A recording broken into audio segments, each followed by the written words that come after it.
எண்ணெய் கத்திரிக்காய் குழம்பு பண்ண ஃபஸ்ட்டு மசாலா அரைச்சிக்கலாம். வெங்காயம், பூண்டு, இஞ்சி, தக்காளி, கல்லுப்பு,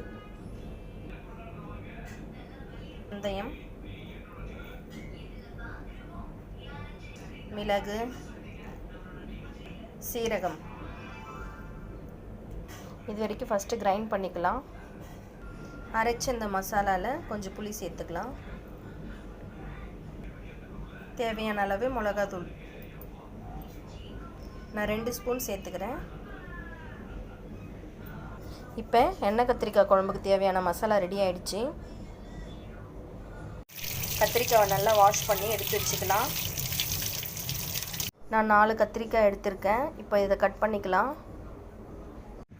கத்திரிக்காய் முதல்ல இந்த காம்பு தேவையில்லைன்னு நினைக்கிறவங்க இதை கட் பண்ணிக்கலாம்.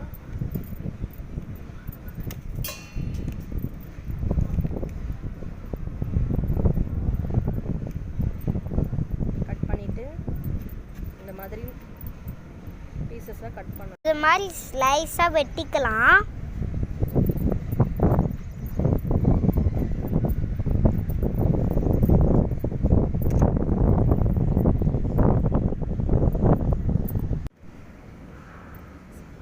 வெட்டி வச்ச கத்திரிக்காயில் அரைச்சி வச்ச மசாலாவில் இந்த மாதிரி பூசிக்கணும்.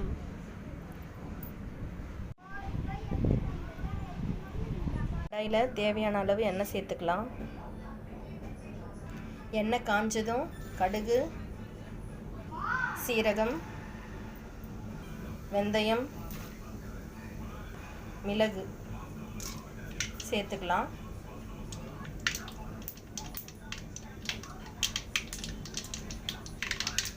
கடுகு பொரிஞ்சதும் கருவேப்பிலை சேர்த்துக்கலாம்.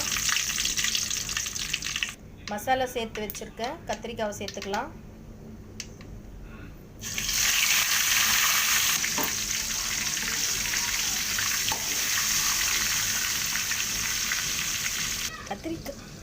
கத்திரிக்காய் எண்ணெயிலே 25% கிட்ட வெந்துடணும். கத்திரிக்காய் இந்த மாதிரி கலர் திரும்பினதும் இன்னும் அரைச்சி மீதி இருக்கிற மசாலாவை சேர்த்துக்கலாம்.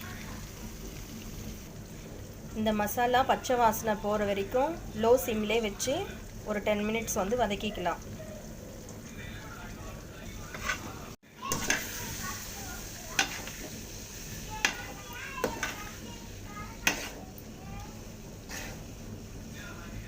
மசாலா இந்த மாதிரி நல்லா சுருங்கி எண்ணெய் பிரிஞ்சு வரணுங்க.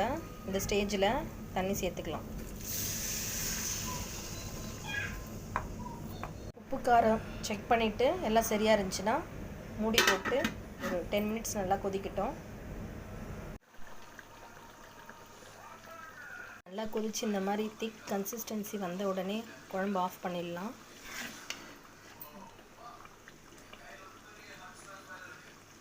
சாப்பாடு போட்டுக்கலாம்.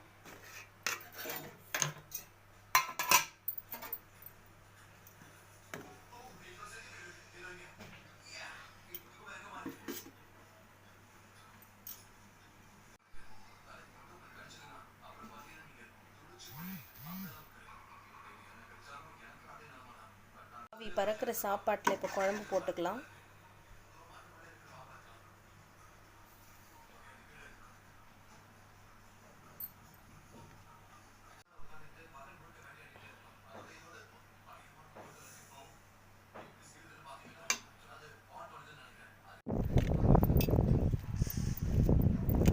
சரியான சூப்.